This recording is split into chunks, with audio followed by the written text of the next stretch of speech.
আমার এই অবুঝ মনে ছোট্ট একটা প্রশ্ন। আচ্ছা, চীনা হাঁসগুলো তো চীনে থাকার কথা, এরা বাংলাদেশে কি করে? আর ভিডিও শুরুতে একটু মজা করে নিলাম। কেমন হলো বলুন তো? আসসালামু আলাইকুম এভরিওয়ান, কেমন আছেন আমার কলিজা টুকরা ভাই বোন সবাই? আশা করি সবাই ভালো আছেন। আমিও আপনাদের বোন আলহামদুলিল্লাহ অনেক ভালো আছি।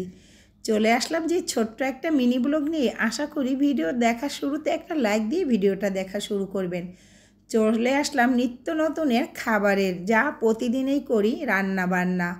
কি করি না করি সেটা একটু আপনাদের সাথে শেয়ার করতে অবশ্যই ভালো লাগে, আর না করলেও আমার কাছে একটুও ভালো লাগে না।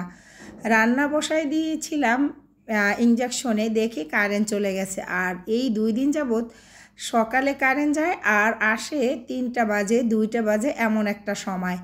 তারপরে বসাই দিছি, এর মধ্যে কারেন্ট চলে গেছে। কি করব, গ্যাসের চুলায় বসিয়ে দিলাম। আর এখানে আমি এই বেগুন ধনিয়া পাতা দিয়ে একদম শুকনো চচ্চড়ি করব। আমার কাছে কিন্তু এই শীতের দিনে বেগুন ভাজা, বেগুন দিয়ে মাছ রান্না করা আর এভাবে ধনিয়া পাতা দিয়ে ভেজে চচ্চড়ি করা সব কিছুই ভালো লাগে। বেগুনে যতই চুলকাক না কেন, খেতে কিন্তু দারুণ লাগে।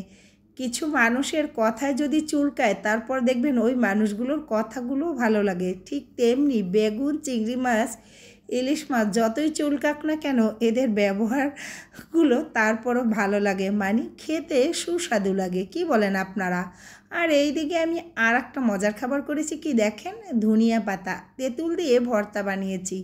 কখনো কি খেয়েছেন তেঁতুল দিয়ে ধনিয়া পাতার ভর্তা? আমি কিন্তু প্রায় খাই। এটা শীতের দিন আসলে তো প্রতিদিন থাকলে আমার কাছে বেশি ভালো লাগে, কিন্তু গ্যাস্ট্রিকের অনেকটা প্রবলেম, সেজন্য প্রতিদিন খেতে পারি না, কিন্তু 2-1 দিন পর পরে খাওয়ার অবশ্যই চেষ্টা করি। আর এই বেগুনটা একদম শুকনো শুকনোই রেখেছি। আর সন্ধ্যা হয়ে গেল, ভাবলাম সন্ধ্যার একটা নাস্তা বানিয়ে ফেলি। ফ্রিজে গুড় ছিল আর একটু নারকেল ছিল, সেটা দিয়ে একটা পুলি পিঠার আয়োজন করলাম, সেটাও আটা দিয়ে। দেখেন তো ছোট ছোট করে কেমন হয়েছে বলেন তো? এই যে গুড় আর নারিকেলটা একটু জাল দিয়ে নিয়েছি, আর ছোট ছোট করে পিঠাগুলো ভাজতেছিলাম। আর এগুলো খেতে নাকি অনেকটা মজা হয়েছে। আমার কাছে এই পিঠাগুলো খেতে দারুণ লাগে।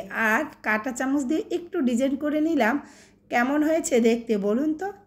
আসলে সব কিছু সুন্দর করতে কার না ভালো লাগে? আমার কাছে তো ভীষণ ভালো লাগে। যত সুন্দর ততই ভালো।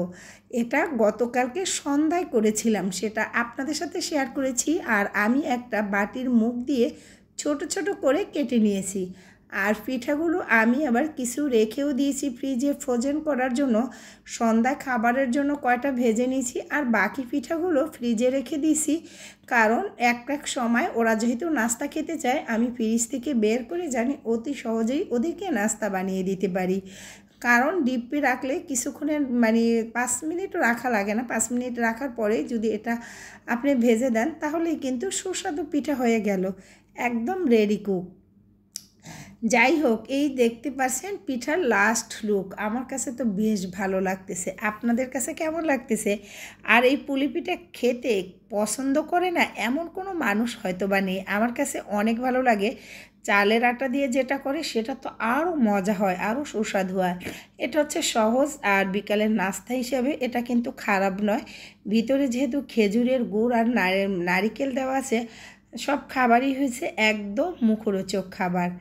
আমার কাছে ভালো লাগে, আর আমি খেতেও অনেক পছন্দ করি। খাওয়ার পরে কিন্তু গ্যাসটিকে অনেকটা খারাপ লাগে, কারণ গ্যাসের যাদের সমস্যা আছে, নারকেল খাওয়ার পর পরেই কিন্তু গ্যাসটা প্রচুর বেড়ে যায়। কি বলেন, আমি কি ভুল বলেছি? কথা কিন্তু একদমই ঠিক।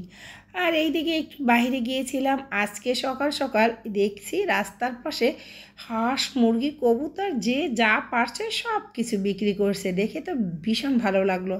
আমি এই হাঁসগুলোর কথা চাচাকে জিজ্ঞেস করলাম, এটা কী হাঁস? চাচা বলল চীনা হাঁস। ওনাকেই বলছিলাম, চাচা চীনা হাঁস তো চীনে থাকার কথা, বাংলাদেশে কি করে? উনি আমার মুখের দিকে তাকিয়ে একদম হেসে দিল। কি অদ্ভুত!